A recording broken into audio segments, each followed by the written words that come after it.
The mysterious traveler.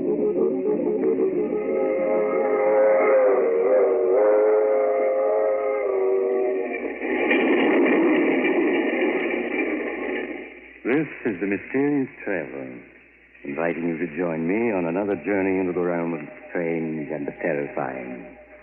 I hope you will enjoy the trip, and it will thrill you a little and chill you a little.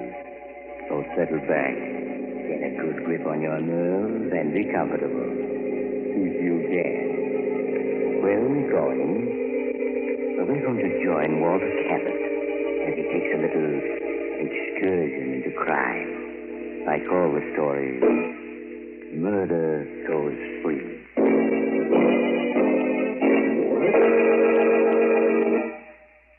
Late one foggy evening several years ago, as I was walking along one of the main streets of a large city, I was stopped by an elderly man who seemed unusually agitated. Pardon me, sir. May I speak with you for a moment? Of course. Here, perhaps this will Oh, help. please. It isn't money I want. I just want someone to listen to me. No one is interested in seeing justice done. No one. Well, I should be glad to hear what you have to say. You will listen to my story? Yes. I want to confess something that's on my conscience. I've confessed 100 times, no, 1,000 times. Yet no one will believe me. You must help me make them believe. It all began that day in my office when Martin, my son, came in to see me. Hello, Dad. How are you? Oh, Martin, I'm glad you're here. I want to talk to you. Oh? Sounds as if I've done something you don't approve of, Dad. Did you read the gossip column in this morning's Daily Ledger? Oh, that. Why haven't you told me about this woman, Diana Winters? Well, I'm sorry, Dad. I just didn't think it was important. You've always told me about your other friends. Are you ashamed of Diana Winters? No, of course not. Why should I be? Martin, you know as well as I do that her reputation is, well, spectacular, to put it kindly. The stories about her are all lies. I'm not taken in by gossip, Martin. I happen to know that this Winters woman is just plain no good. Dad, I won't have you talking about her like that. Martin, you don't love this woman, do you? Yes. Yes, I do. Martin, you must give her up. Dad, I'm old enough to make my own decision. Can't you see what she's doing to you? She's just a predatory gold Dad, digging... stop talking about her like that. All right, son. That's the way you feel about it. You'd better go. All right. Goodbye, Dad. Oh, Martin. My son. Oh, perhaps that's... Come in. Oh, it's you, Norman. Hello, Walter. What's the matter with Martin? Just past him in the reception room. He appeared to be quite upset. We've had a quarrel. Oh? It's the first one we've ever had. Was it about that bit of gossip in this morning's Daily Ledger? Yes. Imagine Martin's name linked with that of a... Martin will be all right. He'll get over it. No, he won't. I can't stand by and watch him ruin his life. I've got to do something. I wouldn't if I were you, Walter. You've got to let Martin make his own decisions. He's no child. Oh, you're a fool, Norman. You expect me to watch the only person who means anything to me get hurt? No, I suppose you won't. What are you going to do? I'm going to have a talk with that woman, Diana Winters.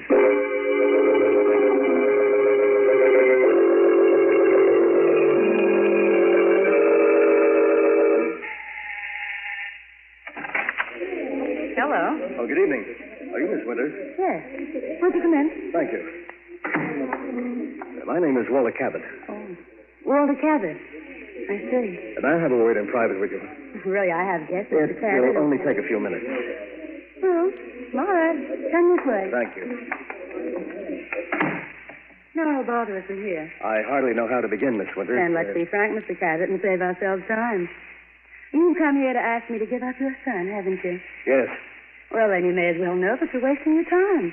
I love Martin, and I won't give him up. I know better. Since we're being so frank, I'll get to the point.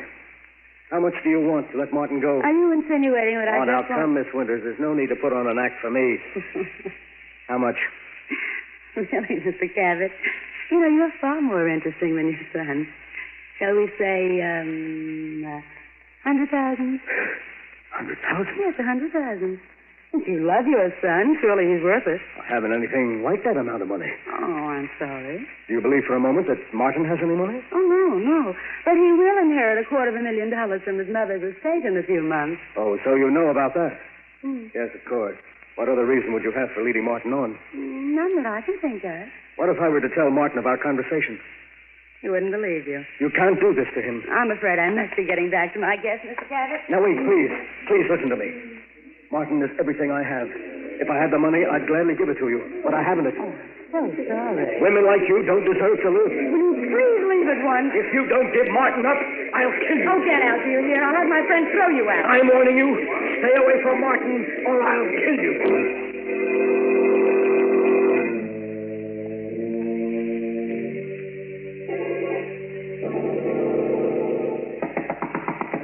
Come in. Dad, Diana told me you tried to bribe her to give me up. Is that true? Yes, Martin, it is. You did that after I told you I loved her? Yes, because I know she doesn't love you. And why weren't you able to buy her off? Because she wanted $100,000. You're lying. She never asked you for 1 cent. Have you ever known me to lie to you? Dad, I told you I was fully capable of making my own decisions, and I meant it. An hour ago, I asked Diana to marry me, and she accepted. You're going to marry her? Yes. Just a few days. So you're going to ruin your life for a cheap gold digger? Dad, I told you not to speak about her like that. If you feel differently, Diane and I will be happy to see you. Get out. Get out, do you hear? All right, I will. After all these years and everything I've tried to do for him. Well, Walter, were you able to do anything? No. I'm not going to let him ruin his life, do you hear? But what can you do? If there's no bride, there can be no wedding. If there's no bride? Walter, you don't mean you... Why not? You think of anyone who deserves less to live? You're mad. For years, my hobby has been the study of famous murders. I've studied hundreds of cases closely.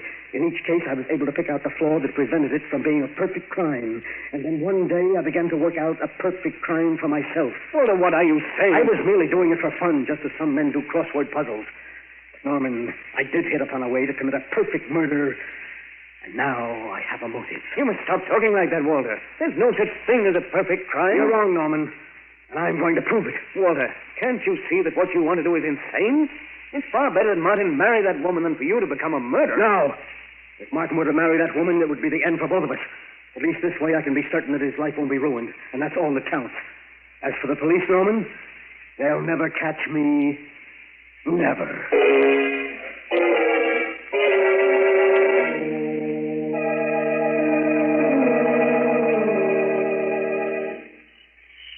Pardon me, sir. Can you tell me the name of this horrible place? There ain't nothing horrible about Valley Springs, stranger. 1,242 people think it's a mighty fine village. I've never seen an uglier place. What do people live here for? Been drinking, haven't you? Well, I'm warning you, mister. You'd better stop insulting this village, or I'll run you in. I'm the village constable. Oh, so you're going to get rough, eh? Well, take this. Hey, I'll learn you to push the law around. You're under arrest for drunkenness and disorderly conduct.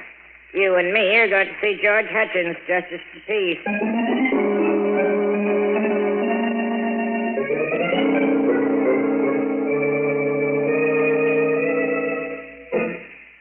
And after insulting our village half a dozen times, Your Honor, he attempted to attack me. And that's when I arrested him. Did right, Pete. What you got to say to the charges, mister? What's your name? I'm not going to tell it. He sure had a jug full, Your Honor. Charge is drunkenness, disorderly conduct. How'd you plead, stranger? Gilly, Your Honor, Gilly. Yeah.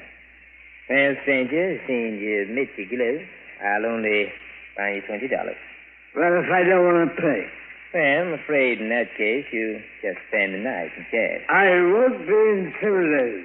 I'm not going to pay my fine, and you can't make me. Oh, dear. Pete, looks like you'll have to lock him up tonight. Take him away.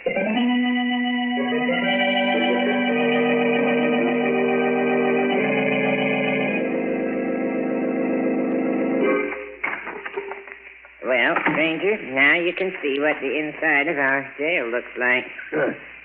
It still ain't too late to pay your fine. Don't you want to pay it and sleep in a nice, soft bed? No, I like it here. Which of the two cells is mine? Well, you take the one on the right. I'll sleep in the other. I got to guard you. Go ahead, get in so I can lock the door. Just as you say, Constable. Now, I don't want to hear anything out here till morning.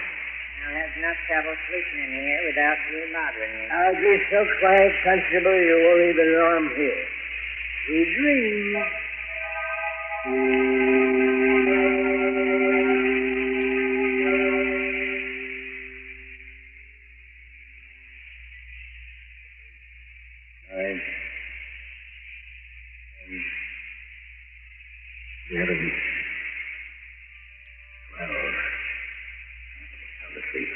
So far, everything is working out perfectly. Where did I hide that skeleton key? Oh, yes, here it is. Mustn't wake up the constable or it'll spoil everything. Easy now, easy. There, it's unlocked. I knew this old place would be perfect for my plan. Now, if only the door doesn't creak as I open it. Softly, softly. Oh, he's waking up. Oh, he's going back to sleep. There, I'm out. Now to get to the car and drive to the city for the most important part of the plan.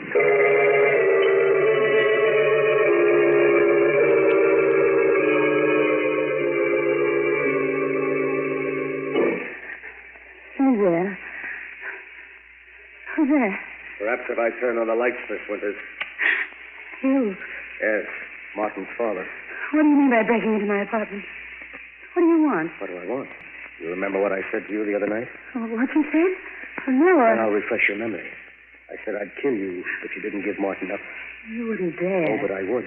Oh, my friends heard you threaten me. You get the chair. I don't think I will, Miss Winters. Why are you looking at me like that? You're just trying to frighten me, aren't you? I tried to reason with you, but you wouldn't listen. You should have. No, you can't kill me. Stay away from me. Stay away from me, you hear? It's no use trying the door. I locked it when I came in, and I have the key. Please.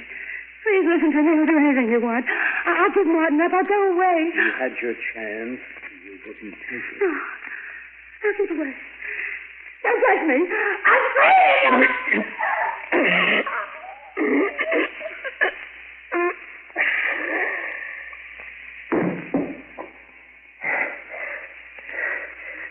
There. I'll just turn her wristwatch back to 12 and stop it. The exact time I was being arrested in Valley Spring, and my son is free. Free.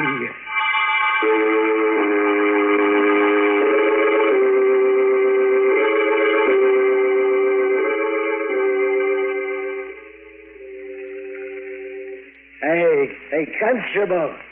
Constable, wake up, wake up. I want another drink. Wake up, will you? Wake up.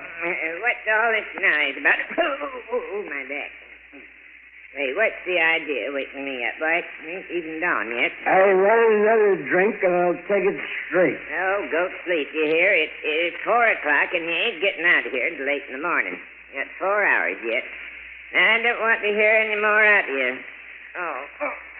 Just as you say, Constable. Anything to oblige a gentleman. 4 hours more.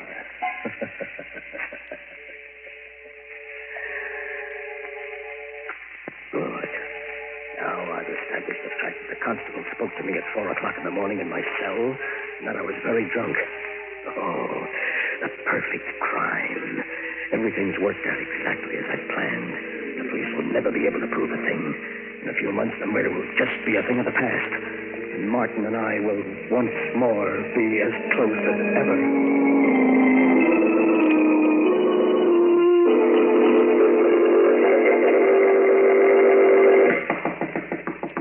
Come in. Oh, hello, Kelly. Well, how's the DA's office this morning? Well, so I finally caught up with you. My partner told me a few minutes ago that you've been looking for me. Looking What's on for your you? That's putting it mildly. There's been a 5-state alarm out for you for the past 24 hours. What? Where have you been the last few days? I've been vacationing at a small resort 100 miles upstate. Kind of sudden vacation, wasn't it? What? Even your partner didn't know where you were. Well, I went there on the spur of the moment. Oh, you did, huh? Yes. And where were you on the night of the 22nd? The night Diana Winters was murdered. Say, I read about that, Kelly. That's rather an unusual... Stop stalling. Where were you? Frankly, Kelly, I don't recall where I was that night. I'm afraid I was a little drunk. You're going to have to do better than that for the DA. Oh? Well, I'm afraid I won't be able to. I really can't remember where I was that night. Cabot, I think you're going to wind up in a place you're not going to like. In the chair. Get your hat. We're going down to headquarters. That sounds serious. Well, look, do you mind if I speak to my partner and explain matters to him? That won't be necessary. You'll be able to read all about it in the papers. And believe me, it isn't going to make pleasant reading.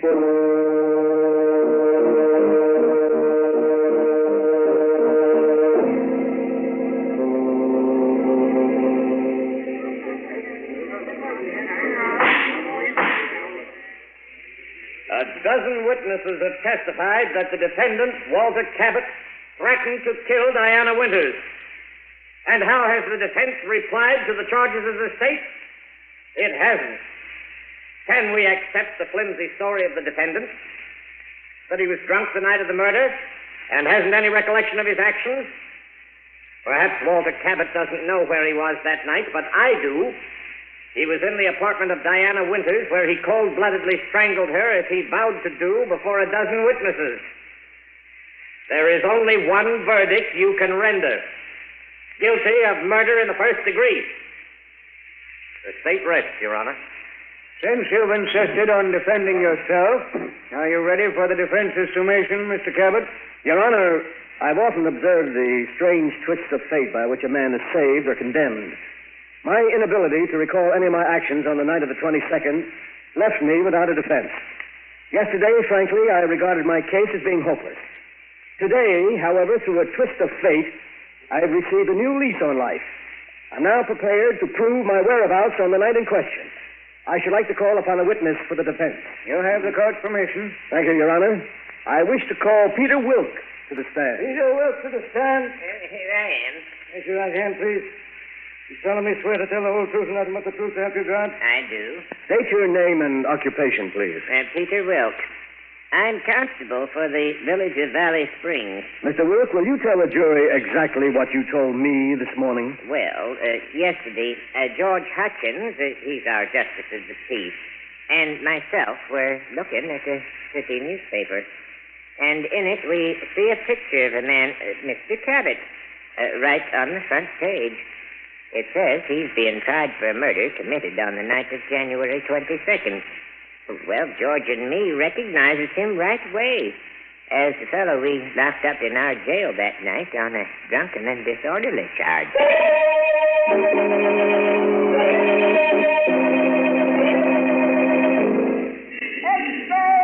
Extra, get to reading in papers. Walter Cabot acquitted. Read all about it. Read all about it.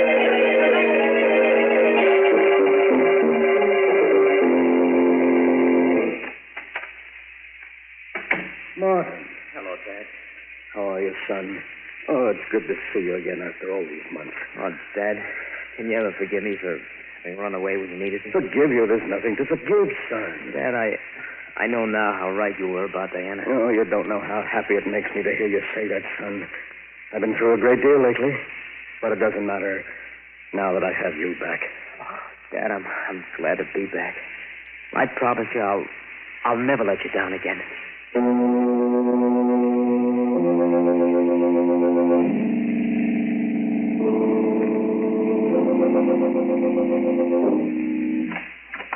Oh, hello, Kelly. Come in, have a seat. Been quite some time since I've seen you. Yes. Last time you were here, you put the cuffs on me for the Winters murder. Well, mistakes will happen. Anything on your mind, Kelly? No, nothing special. Just friendly call. Oh. Well, thanks for dropping in, Kelly. Oh, by the way, have you seen the latest edition? I know. Anything of interest happen? Yeah, you might find it interesting. It could mean a client for you. Oh, really? What's happened? Well, here's the late paper. Read it for yourself. Oh, thanks. New suspect held for Winters' murder. Oh, no. Oh, it can't be. Why not? If you didn't kill Diana Winters, someone did. And we've got that someone down at headquarters. But you must be mistaken. What evidence have you got? Evidence? Yes. Oh, well, we can prove the guy we've got was at Diana Winters' apartment that night. What's that? But he was seen leaving just after midnight, after a whale of a quarrel with her. Quarrel? What about? Oh, usual thing. We both know what Diana was. Two-timing gold digger. Yes, of course. She had plenty other boyfriends than your son. Only none of them knew about the others. But Yes, but... that night, the guy who killed her found out a few things about her and bumped her off. No. I don't believe it. I told you he left right after midnight, didn't I? That's right. Well, her watch was found on the floor where she dropped it during that fatal struggle. Stopped just at 12. And that watch is going to hang the guy. We may have been wrong in your case, but this time we have the right man, and we'll make it stick, even though the evidence is circumstantial. Well, I'd better be running along. Good night. Good night, Keep the paper. You might want to read the whole story. New suspect held for Winters' murder. District Attorney uncovers apparently conclusive evidence of guilt. That can't be. I had it planned perfectly so that no one could be held for it. There's no such thing as a perfect crime, Walter. Huh? The murderer always overlooks something. No such thing as the perfect crime. Murderer always overlooks something. Norman said that. But I knew better. And now an innocent man has been arrested for my crime. Whoever he is, he's innocent. I must save him. Yes. I can't let him die.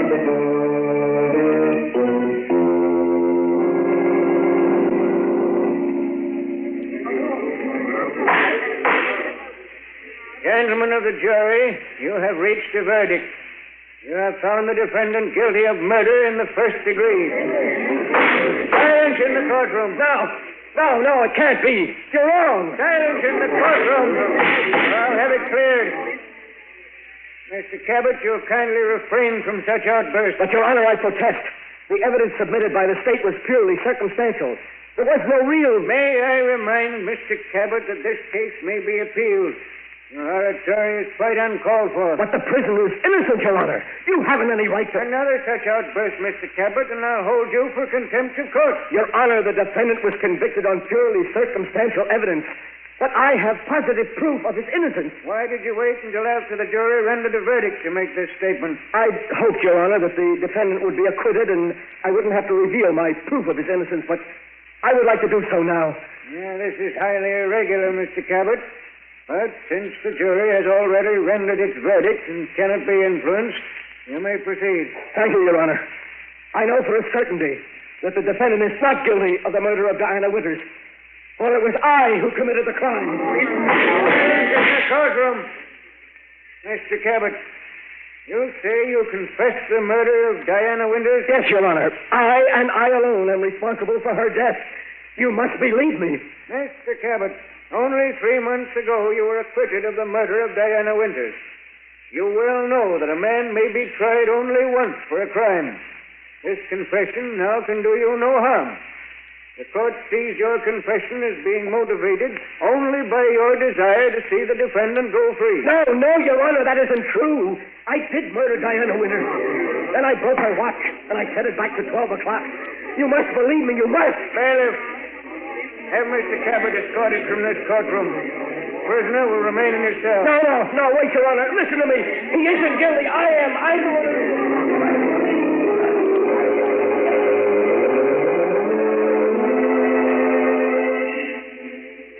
Since that day in court, I've confessed 1,000 times, and yet no one will believe me. No one.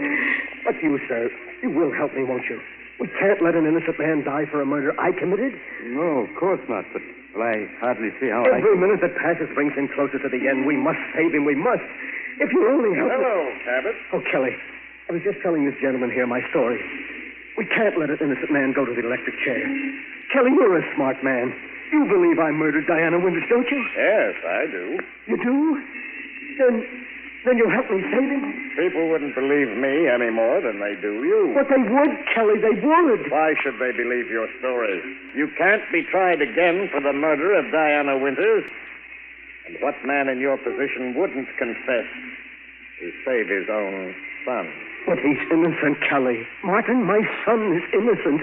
He was convicted only because he was near her apartment that night. And now there's so little time to do anything. The execution is set for midnight, and it's already...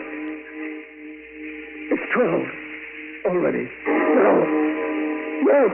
I'm sorry, Cabot. His whole record. My son.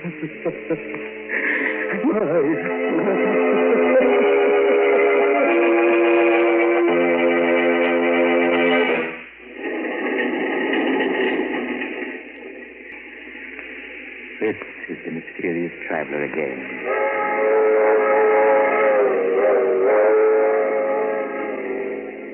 Did you enjoy our little trip? Too bad about poor Walter Cabot, wasn't it? Such a brilliant man. But his own intrigue sent the one person he loved to the electric chair. As the city hall clock tolled midnight, Walter Cabot must have heard his partner's warning. There is no such thing as a perfect crime. The murderer always overlooks something. So, if by any chance you're contemplating murder, I suggest that you stop and think it over. Lest you'll find to your sorrow that you... Oh, you're getting off here. I'm sorry. But perhaps we'll meet again soon.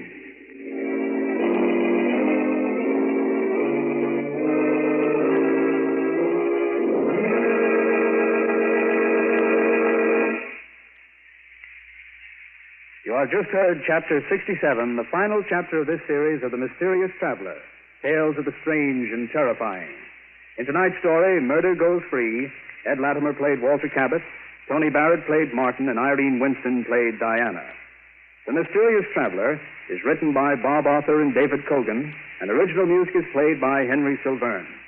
The entire production is under the direction of Jock McGregor.